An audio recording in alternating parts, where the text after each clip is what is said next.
There is a bottle of wine in the back of my pantry. It's a 1995 vintage. Expensive.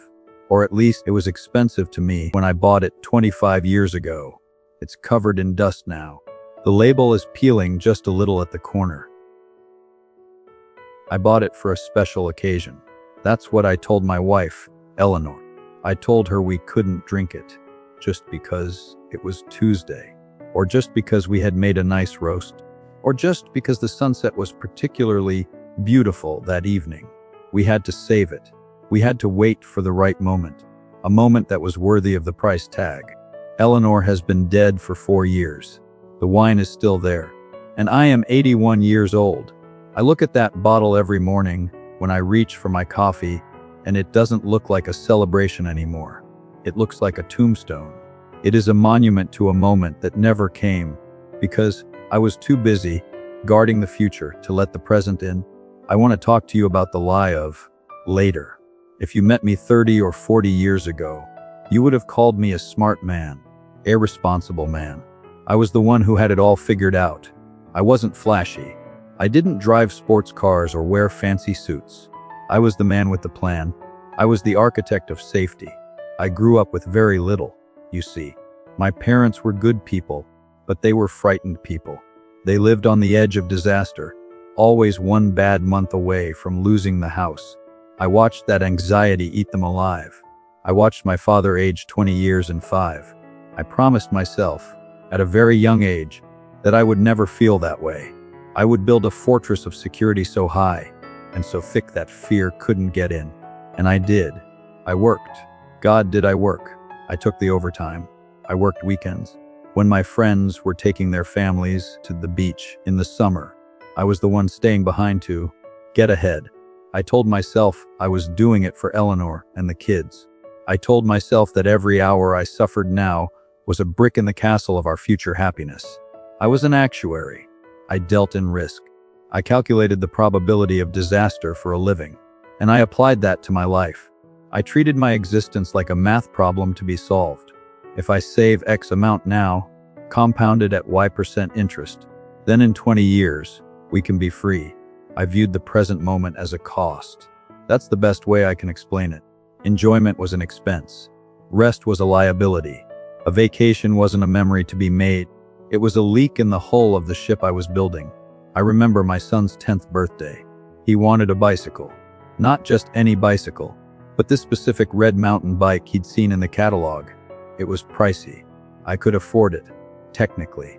The money was there, but it wasn't in the budget I had meticulously drawn up. It violated the plan. I bought him a cheaper one, a used one.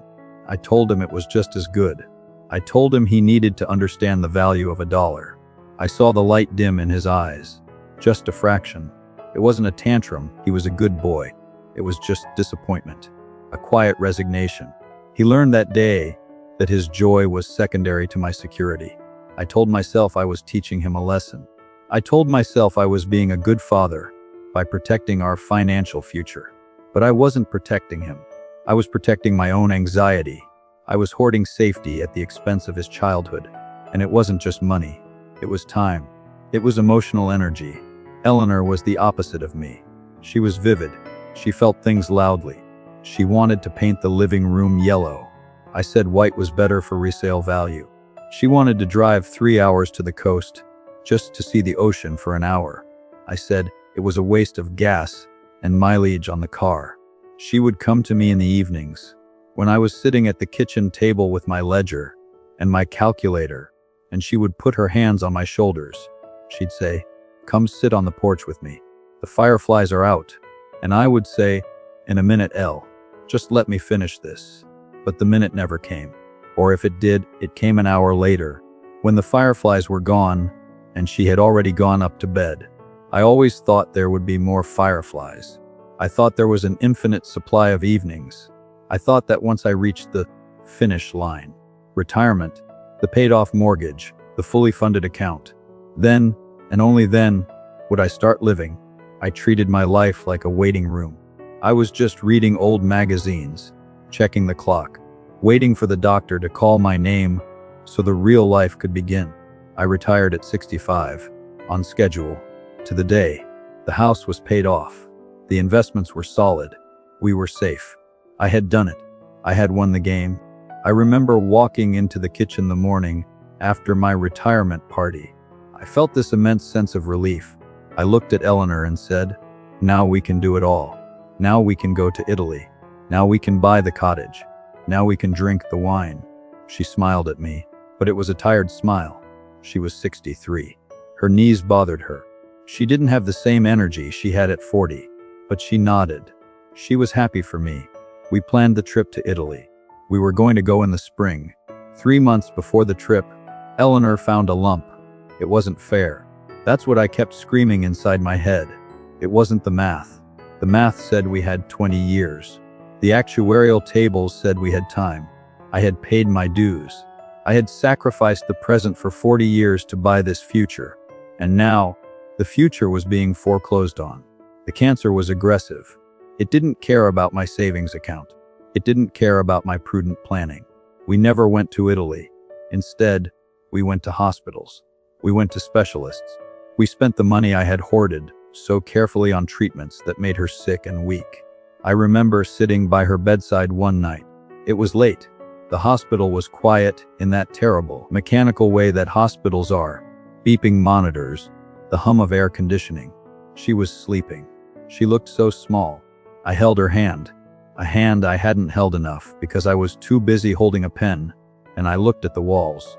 I realized then, with a force that nearly knocked the wind out of me, that the rainy day I had been saving for wasn't financial. It was this, and no amount of money could fix it. I had spent decades preparing for a storm, only to realize I had missed the sunlight. She woke up for a moment. Her eyes were hazy. She looked at me and whispered, "I wish we had gone to the coast that day." She wasn't talking about Italy. She was talking about a random Tuesday 20 years ago, when she wanted to see the ocean, and I was worried about the mileage on the car. My heart broke. It didn't break like glass. It broke like an old dam, finally giving way under the pressure of 1,000,000 gallons of regret. She died 2 weeks later. I am alone in this house now. It is a very nice house. The roof is new. The foundation is solid. The heating system is efficient. It is a perfect, secure, well-maintained box, and it is completely empty. I walk through the rooms, and I see ghosts of the things we didn't do. I see the yellow paint that never went on the walls. I see the scuff marks that aren't there because we didn't let the kids run in the hallway. I see the pristine condition of the sofa where we didn't sit together to watch movies because I was working in the study. I have millions of dollars in the bank. I am, by all definitions of the world, a success. But I am poor. I am destitute because the currency of life isn't money. It's moments, and I am bankrupt of moments. I destroyed the present to save the future, and then the future arrived, and it was nothing but ash. I see young people now. I see my grandson. He's in his 20s. He's anxious, just like I was. He talks about the economy, the market, the need to grind, the need to hustle. He tells me he can't come for Sunday dinner because he has to work on a project that will set him up for next year. I look at him and I see myself, and I want to shake him. I want to tell him that next year is a ghost. It doesn't exist. It's a fantasy we create to make the drudgery of today bearable. I want to tell him that you cannot bank happiness. It doesn't earn interest. If you don't use it today, it rots. It evaporates. The joy you refuse to feel on Tuesday isn't waiting for you on Friday. It's gone. That specific joy, that specific light, that specific impulse to laugh or dance or hold someone's hand. It belongs to that moment. And if you turn it away, it doesn't circle back. I hear people say, "Work hard now so you can enjoy life later." It is the single most dangerous lie ever told. You must work, yes. You must be responsible, yes. You cannot be reckless, but you cannot delay living. You must find a way to live inside the work. You must find a way to inhabit the present tense. I sit here in my chair, ergonomic, top of the line, very comfortable, and I think about that bottle of wine. I'm not going to drink it. I realized that a few days ago. I'm not going to open it. If I open it now, alone, with my dinner of soup and bread, it will just taste like vinegar and regret. It will taste like the apology I can never give her. So I leave it there. A reminder. When I go, and I know it won't be long now, I can feel the engine slowing down. Someone else will find it. Maybe my grandson. He'll see the dust. He'll check the vintage. He'll say, "Wow, the old man really had some treasures hidden away." He won't know that it wasn't a treasure. It was a tragedy. I don't have advice for you. I don't have 3 steps to success. I just have a confession. I was a miser of time. I was a hoarder of days. I thought I was being wise, but I was just being scared. Don't let the fear of tomorrow steal the breath from your lungs today. If you have the good chain, use it. If you have the shoes you're saving for a special event, wear them to the grocery store. If your partner wants to dance in the kitchen on a Wednesday, turn off the stove and dance. The burner can be cleaned. The work can be done tomorrow. The money can be made again. But the moment, the way the light hits their face, the sound of their laugh before the world gets heavy again, that is the only thing that is real.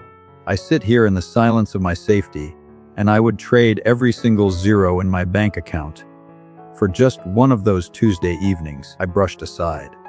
Just one. I would sit on the porch. I would watch the fireflies, and I wouldn't look at my watch. Not once. But the fireflies are gone, and it is getting very dark. Please, don't save the wine.